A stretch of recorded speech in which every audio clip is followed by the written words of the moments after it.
అస్మద్గురుభ్యో నమః. శ్రీమాత్రే నమః. పరమేశ్వరుని దివ్యపాద పద్మాలకు నమస్కారం చేసుకుంటూ వీడియోలోకి వెళ్ళిపోదాం.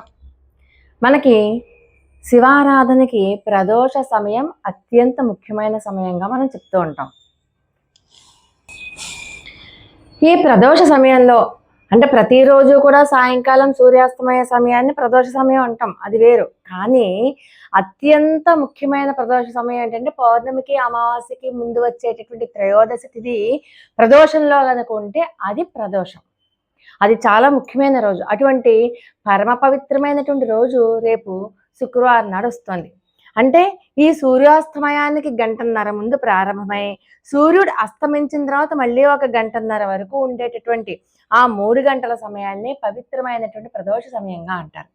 ఆ సమయంలో మనం ఏం చేసినా కూడా ప్రత్యేకంగా శివారాధన చేస్తే విపరీతమైనటువంటి పుణ్యం, మన పూర్వజన్మ కర్మలన్నీ పోతాయి, పితృదోషాలు పోతాయి.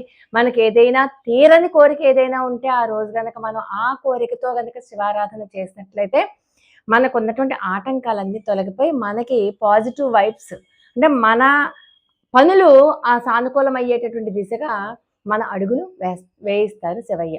అయితే మరి దీనికి ఇంత శక్తి ఎలా వచ్చింది? మన పురాణాలలో కనుక చూసుకున్నట్లయితే క్షీరసాగర మథనం జరుగుతున్నప్పుడు మనకు తెలుసు, పాలకడలిని మథనిస్తున్నప్పుడు ఎన్నో రకాలైనటువంటి పవిత్రమైనటువంటి వస్తువులు వచ్చాయి. ఆ పవిత్రమైనటువంటి వస్తువులలోనే ఒకానొక గరళం కూడా, అంటే విషం అన్నది కూడా వచ్చింది. 3 లోకాలను కూడా భయపెట్టి భయభ్రాంతులను చేసి తనలో కలిపేసుకోవాలనే కాలకోట విషం కూడా వచ్చింది. అందరూ భయపడిపోయి ఆ కైలాసనాథుని దగ్గరికి వెళ్ళారు. వెళ్తే వెంటనే కూడా ఆయన ఆ విషయాన్ని పార్వతీదేవి యొక్క అనుమతితో తీసుకున్నారు. మరి తన మాంగళ్యం మీద ఎంత నమ్మకం లేకపోతే పార్వతీదేవి సాక్షాత్తు భర్తని ఆ విషయాన్ని మింగమని చెప్పి అడుగుతుంది. ఆ గరళం కూడా కంఠం దగ్గర ఆపివేసుకుంది.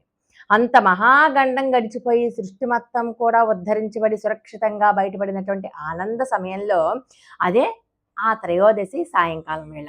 కాబట్టి ఎవరైతే ఈ త్రయోదశి సాయంకాలం వేళ అటువంటి ముఖ్యమైన సమయంలో శివాలయానికి వెళ్ళి పరమేశ్వరుని యొక్క ఆరాధన చేస్తారో, అలాగే మనకి నందిని మాత్రం తాకకూడదు అంటారు.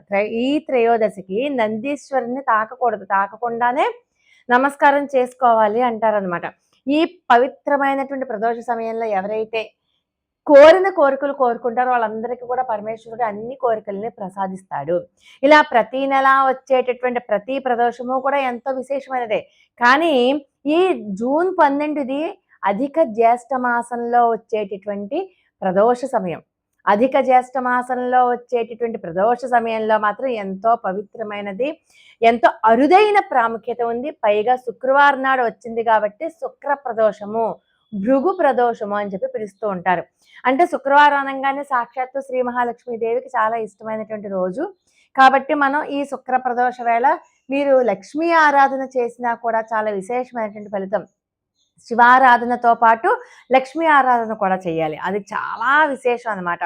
అలాగే మీకు ఇలా చేస్తే గనక మీకు ఉన్నటువంటి దరిద్ర బాధలు, ఘోరమైన దరిద్రం ఏదైనా ఉంటే కూడా అదంతా కూడా పటాపంచలైపోతుంది. వ్యాపారంలో వరుసగా నష్టాలు వచ్చే వాళ్ళకి, తీవ్రమైనటువంటి అప్పుల సమస్యలో బాధపడుతున్న వాళ్ళకి ఈ రోజు ఏ పని అయితే చేస్తారో, ఏ పూజ అయితే చేస్తారో అది మీకు ఔషధంలా పనిచేస్తుంది. అద్భుతమైనటువంటి ఆర్థిక అభివృద్ధిని మీకు కలగజేస్తుంది. అయితే జూన్ 12 మీకు ఎన్ని ముఖ్యమైన పనులు ఉన్నా సరే అవన్నీ కాస్త పక్కన పెట్టేసి మీరు వెంటనే శివాలయానికి వెళ్ళిపోండి. ఏదో మొక్కుబడిగా ఒక దండం పెట్టేసుకోవడం కాకుండా మీ మనసులో ఉన్నటువంటి కోరికని చెప్పుకొని ఒక ప్రత్యేక ద్రవ్యాలతో మనం ఏం చేస్తాం, దీర్ఘకాలికమైనటువంటి అనారోగ్యంతో బాధపడేవారు స్వచ్ఛమైన ఆవు పాలతో, సంతానం కావాల్సిన వాళ్ళేమో పెరుగుతో చేస్తారు, ఆర్థిక కష్ట నష్టాలతో సతమతమవుతూ ఉన్న వాళ్ళు చెరుకు రసంతో చేస్తారు. ఇలాగా సాయంకాలం ఎవరైనా సరే శివాభిషేకం చేసుకోవాలి, చేసే గుళ్ళు ఇలా ప్రత్యేక సందర్భాలలో కూడా చేస్తారు ఆలయాల్లో. వాళ్ళు గనక ఇలా గనక చేయించుకుంటే అభిషేకం చాలా విశేషమైనటువంటి ఫలితం. అన్ని కోరికలు నెరవేరాలంటే ఆవు నేతితో కూడా అభిషేకం చేస్తారు, చాలా శాస్త్రోక్తంగా చేస్తారనమాట. దీంట్లో మనకి ముఖ్యమైనది ఏంటంటే శృంగ దర్శనం అంటారు. ఈ శుక్ర ప్రదోషంలో మనం చేయవలసింది ఏంటంటే శృంగ దర్శనం. అంటే మనకు మామూలుగా ఈ పవిత్రమైనటువంటి ప్రదోష సమయంలో నందీశ్వరుని కొమ్ముల నుంచి మామూలుగా చూస్తాం, శివతాండవం నందీశ్వరుడి మీద దృష్టి పెట్టి నందీశ్వరుడు 2 శృంగాలు అంటే 2 కొమ్ముల మధ్యలో శివదర్శనం చేసుకోవాలి. కానీ ఆయన్ని మాత్రం చేతులతో తాకడం గాని, ఆయన చెవిలో కోరికలు చెప్పడం గాని, స్వామికి నందీశ్వరునికి అడ్డుగా నిలబడి దర్శనం చేసుకోవడం గాని, ఇవన్నీ గనక చేశారా మీ జన్మ జన్మల పుణ్యమంతా నశించిపోతుంది. కాబట్టి మీకు ఏదైనా కొన్ని కారణాల వల్ల ఈ సమయంలో గుడికి వెళ్ళలేని పరిస్థితులు ఏమైనా ఉంటే గనక మీకు ఏ మాత్రం వీలున్నా శివాలయానికి వెళ్ళడం మానద్దు. ఒకవేళ శివాలయానికి వెళ్ళలేని పరిస్థితిలో కనుక ఉంటే ప్రదోష సమయంలో మీరు తూర్పు వైపు ముఖంగా కూర్చుని నువ్వుల నూనెతో దీపారాధన చేసుకోండి ఇంట్లోనే. మనసులో ఆ పరమేశ్వరుని తలుచుకుని ఓం నమ శివాయ అన్న పంచాక్షరి మహామంత్రాన్ని శ్రద్ధతో ఎన్నిసార్లు కావాలంటే అన్నిసార్లు, లేదా శివాయ గురవే నమః, శివాయ గురవే నమః, శివాయ గురవే నమః అని మేరకు మనం ధూపదీప నైవేద్యాలు అవన్నీ మామూలే కదా, అవన్నీ చేస్తూనే ఉంటాం. అలా చేశాక ఇంట్లో ధూపం కూడా వేసుకోండి. శుక్ర ప్రదోషం నాడు ధూపం కూడా వేసుకొని వీలైతే లక్ష్మీదేవి దగ్గర కూడా ఒక దీపారాధన చేయండి. అంటే ఈ శుక్రవారం అన్నది లక్ష్మీదేవికి పరమేశ్వరునికి శుక్ర ప్రదోషం కాబట్టి పరమేశ్వరునికి అత్యంత ప్రీతిపాత్రమైనటువంటి రోజు కాబట్టి శివాజ్ఞలు అయితే శివైనా కుట్టదంటారు. లక్ష్మీదేవి అనుగ్రహించాలన్నా పరమేశ్వరుని యొక్క అనుజ్ఞ ఉండాలి అంటుంది శాస్త్రం. కాబట్టి ఇద్దరికి కూడా అలా చెయ్యండి. అలాగే ఈ రోజున పగటి నిద్ర చెయ్యకండి. అలాగే మద్య మాంసాల జోలికి వెళ్ళకండి. సాయంకాలం కదా ప్రదోష సమయంలో, పగలేమో చక్కగా మనం మన ఇష్టం వచ్చిన భోజనం చేయొచ్చు, మన ఇష్టం వచ్చినట్టుగా ఉండొచ్చు అని అనుకోకండి. ఆ రోజంతా కూడా మీరు మద్య మాంసాల జోలికి వెళ్ళొద్దు, పగటి నిద్ర పడుకోకూడదు, భార్యాభర్తలు దూరంగా ఉండాలి, అంటే బ్రహ్మచర్యం పాటించాలి, గొడవలు పడకూడదు, ఎవరితోటి వితండవాదాలు చేయకూడదు.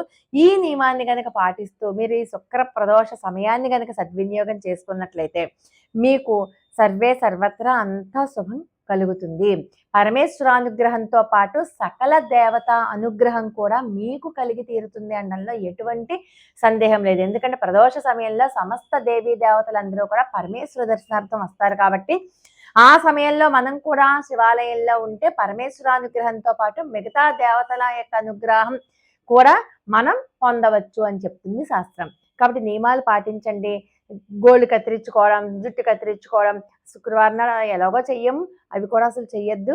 చాలా జాగ్రత్తగా ఈ సమయాన్ని సద్వినియోగం చేసుకుందాం. లోకా సమస్త సుఖినో భవంతు. మరి